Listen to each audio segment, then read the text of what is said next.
안녕하세요. 쉬는 시간입니다. 오늘은 정말 흥미로운 주제를 가지고 여러분과 쉬는 시간을 가지려 하는데요. 제목과 같이 아주 민감한 부분으로 혹시 19금이 될 수도 있으니 조심해야겠네요. 화장실에서 실내를 할 때 이 물질이 밖으로 튀면 화장실의 냄새도 나지만 2차로 박테리아 등의 번식으로 인해 위생상의 문제가 발생하기도 합니다. 달에도 가고 화성을 지구화로 하겠다는 계획이 있는 인류가 왜 화장실에 물 튀는 이 문제를 해결하지 못할까요? 우주정거장에 거주하는 우주인들이 사용하는 방법을 사용해야 할까요? 우주인들이 어떻게 해결하는지 상상이 가지 않을 것 같아 제가 여러분을 대신하여 구글해 보았습니다. 같이 한번 보시죠.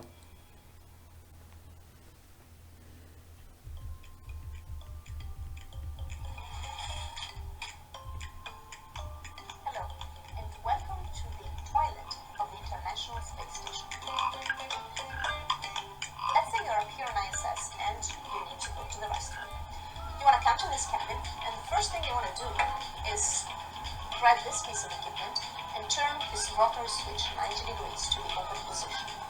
What that does is it turns on a fan, which creates a suction effect in this hose so that you can use this yellow element for your number one. For number two, the principle is actually exactly the same, suction. We have a solid waste container here, and on top of it is this seat.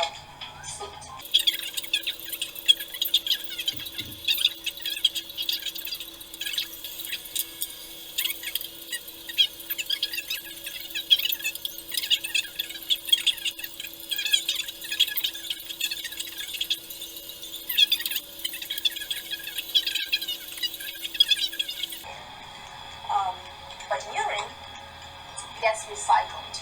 So from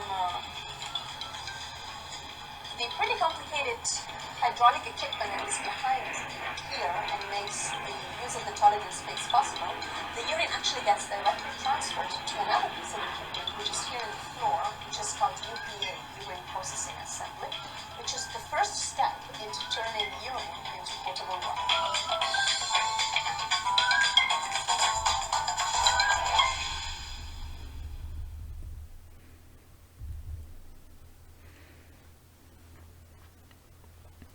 자, 영어 상식입니다.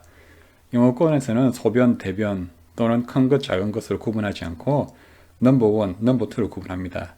영상에서도 보셨죠? 운동할 때 농구, 축구 같은 팀으로 하는 경기 중 화장실 간다고 하면 넘버 원이냐, 넘버 투냐 물어볼 것입니다.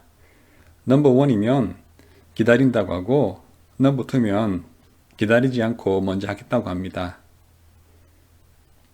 우주에선 넘버 원은 깔때기같이 생긴 석션 컵으로 빨아들인다고 하죠. 그리고 넘버 투도 빨아들인다고 합니다. 넘버 투는 모아서 우주에서 버릴 수는 없으니 저장한다고 하지만 넘버 원은 모아서 정수하여 마신다고 하네요. 맛있겠습니다. 그죠? 실제 이번 쉬는 시간 영상은 유튜브 영상을 보고 저도 고민이 많아 이것저것 찾아보다가 재미있을 것 같아 만들게 되었습니다. 위 영상의 결론은 소리는 크게 들릴지 모르겠지만 변기의 가운데를 조준하는 것이 그래도 덜 튄다고 합니다. 그런데 어떻게 실험을 했다 이런 근거가 많이 부족하고 경우의 수도 많은데 너무 간단하게 결론을 내려 저는 약간 신뢰할 수가 없네요. 변기 모양도 다르고 물높이도 다르고 사람 키도 다른데 약간의 공학적 접근을 보여주면 좋았을 텐데요. 아쉽네요. 그래서 제가 더 찾아보았습니다.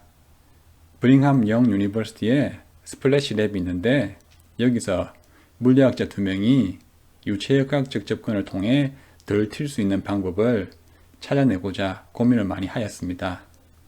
위 영상은 그분들이 촬영한 것으로 넘버 원이 잠잠한 수면을 통해 들어갈 때 수면 위로 들어가는 모습과 튕겨 나오는 모습을 보여줍니다. 슬로우 모션으로 제가 실험에서 자주 사용하는 고속 카메라를 사용하여 관찰하였네요. 총알을 물속에 발사했을 때 생기는 캐비테이션과 비슷해 보입니다.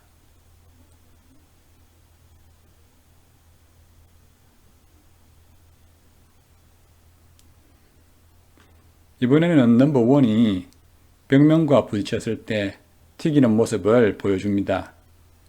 잠깐 영상을 같이 볼까요?